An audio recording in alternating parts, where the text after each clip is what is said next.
Jumpa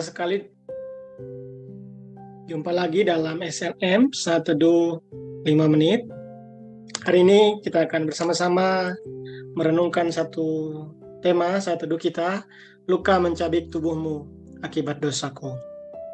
Dalam bulan April, khususnya tanggal 15, hari Jumat, kita akan memperingati peristiwa besar dalam sejarah umat manusia, yaitu Jumat Agung, di mana puncak pengorbanan Yesus Kristus Tuhan kita di kayu salib untuk menyelesaikan masalah dosa kita. Hari ini kita sama-sama akan merenungkan saat teduh dari satu bagian firman Tuhan, Yesaya 53 ayat 4 sampai 5. Saya akan membacakan untuk kita. Tetapi sesungguhnya penyakit kitalah yang ditanggungnya, dan kesengsaraan kita yang dipikulnya. Padahal kita mengira dia kena tulah, dipukul dan ditindas Allah. Tetapi dia tertikam oleh karena pemberontakan kita. Dia diremukkan oleh karena kejahatan kita. Ganjaran yang mendatangkan keselamatan bagi kita ditimpakan kepadanya, dan oleh bilur-bilurnya kita menjadi sembuh. Luka mencabik tubuhmu akibat dosaku. Kalau kita merenungkan dari Yesaya 53, kita melihat bagaimana dijelaskan bahwa penyakit kitalah yang ditanggungnya. Penyakit apa ini? Dosa adalah penyakit yang tidak bisa disembuhkan oleh siapapun kecuali oleh Allah sendiri melalui pengorbanan Yesus Kristus, pribadi kedua Allah Tritunggal. Roma 3 ayat 23 mengatakan, karena semua orang telah berbuat dosa dan telah kehilangan kemuliaan Allah. Namun berita baiknya untuk kita, Roma 5 ayat 8 mengatakan, akan tetapi Allah menunjukkan kasih-Nya kepada kita, oleh karena Kristus telah mati untuk kita ketika kita masih berdosa. Nabi Yesaya hidup abad ke-8 sebelum Masehi, 700 tahun sebelum kedatangan Yesus atau kelahiran Yesus. Sebelum zaman Yesus, Nabi Yesaya sudah menubuatkan bagian ini yang kita sudah bacakan bersama-sama. Tentang nanti akan datang pribadi Mesias yang akan menanggung penyakit manusia. Kita merenungkan hari ini. Saya tidak akan memberikan poin-poin yang akan kita pelajari, namun saya akan menjelaskan lebih kepada refleksi, lebih kepada perenungan. Luka mencabik tubuhmu akibat dosaku. Tuhan Yesus ditolak supaya aku yang seharusnya ditolak dapat diterima. Murka yang menyala-nyala dari Allah Bapa tertimpa kepada Yesus. Dosa pada otak kitalah yang membuat mahkota duri terpasang di kepala Tuhan Yesus. Cucuran darah yang menetes keluar dari kepala, alis dan mata akibat kekejian kita. Telapak tangan Tuhan yang tertancap di paku hingga berlubang akibat ulah kita yang menyimpang. Kaki Tuhan kita yang tertancap paku akibat nista, cela dan kejijikan kita yang berjalan menuju kejahatan. Bahkan tikaman tombak menusuk lambungnya akibat kekejaman dan pengkhianatan kita. Di Taman Getsemani, Tuhan kita berpeluh seperti tetes darah yang menetes ke tanah, menggambarkan betapa ngerinya dosa dan kematian itu. Kematian adalah keterpisahan dengan Allah selama-lamanya akibat dosa.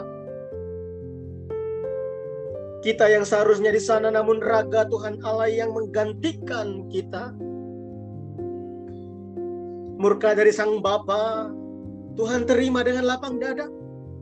Penolakan, kecaman, hujatan menghantam Yesus saat menuju Kalvari. Kayu salib hina dan kayu sederhana, Tuhan pikul menggantikan kita.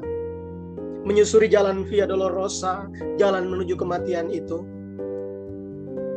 Seharusnya kita yang di sana, seharusnya kita yang diludahi, ditampar, dicambuk dengan cemeti, dihujam dengan tombak di lambung. Namun semua Yesus tanggung ganti kita. Semua itu karena cinta dan cinta sejatinya untuk kita. Nabi Yesaya mengatakan tadi, sesungguhnya penyakit kita lah yang ditanggungnya, kesengsaraan kita yang dipikulnya. Kita kira dia kena tulah, dipukul, ditindas Allah. Tetapi dia tertikam karena pemberontakan saya dan saudara. Dia diremukkan oleh karena kejahatan kita. Ganjaran yang mendatangkan keselamatan ditimpakan kepada Yesus. Dan oleh bilur-bilurnya, oleh luka itu kita menjadi sembuh, pulih, hidup kembali. Saya dan saudara yang seharusnya mati namun hidup, Yesus Kristus sang kehidupan mati menggantikan kita. Dia sang air kehidupan rela haus karena kita. Dia sang kekuatan rela letih. Bahkan sang tabib sejati bisa sakit dan terluka karena kita. Itu semua karena dosa. Dia pencipta jagat raya ini bisa mati. Dia sang kasih dan damai sejahtera bisa berkata, Eli, Eli lama sabachthani. Allahku, Allahku, mengapa engkau meninggalkan aku? Kita ditolak. Sebenarnya kita yang di sana yang menerima tolakan itu. Namun Yesus rela ditolak. Kita memilih Barabas, si penjahat yang keji, di bawah pemerintahan Pontius Pilatus. Tuhanku dijatuhi hukuman mati, disalibkan di antara penjahat dan pemberontak. Ini sebuah perenungan yang penting. Dia raja yang kekal, turun dari tata kemuliaannya, supaya aku yang mati seharusnya menjadi hidup kembali. Dia sang hakim yang agung, rela melepaskan jubah kehakimannya, supaya aku yang bersalah dibela dan dibenarkan. Dia yang adalah kebenaran sejati itu rela menjadi dosa karena kita. Sehingga kebenaran kita yang palsu digantikan dengan kebenaran sejatinya. Saya disembuhkan karena Yesus sang Raja yang sengsara sakit menggantikan kita.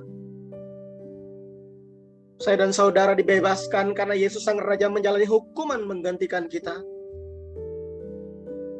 Saya punya hidup karena Yesus yang harus mati buat saya. Salib Kristus melambangkan kutukan, diubah oleh Tuhan menjadi lambang keselamatan dan pengharapan. Inilah Injil yang kita renungkan. Injil mengubah makna salib dari kutuk menjadi pengharapan, dari maut menjadi kehidupan, dari kematian menjadi kehidupan. Kita merenungkan luka mencabik tubuh Tuhan kita, semua akibat dosa. Melihat perenungan Jumat Agung dan Paskah ini, kita merenung ulang peristiwa yang maha besar ini. Semua karena cinta ilahi kepada kita yang berdosa, supaya kita beroleh anugerahnya. Kiranya Tuhan menolong kita. Amin.